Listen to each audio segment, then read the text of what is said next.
Hello and welcome to this CSU Learn tutorial. In this tutorial, you will learn how to navigate a training curriculum. To get started, go to the home page and select the library icon. Then, select Campus Custom Content. There, you will be able to see a list of all EH&S curricula available for San Francisco State University. Select a curriculum and on the right side of the screen, select the three dots icon. Then, select Register. You will be redirected to the training page.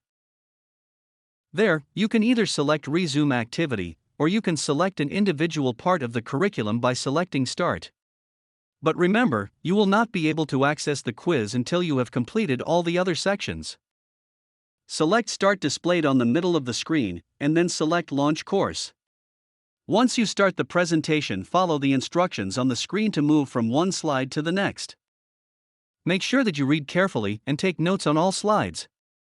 In every slide, you will be able to go back by selecting Previous and go forward by selecting Next. Certain slides will require you to select certain icons or to answer a question to move forward. Follow all the instructions on the screen. When you reach the last slide, make sure that you click on Exit Course to successfully record your participation for that part of the training. Once you are back to the curriculum main page after completing all parts, you can then take the quiz. Locate the quiz and select Start. Once you're finished answering all questions, select Submit Assessment, and your score will appear at the end.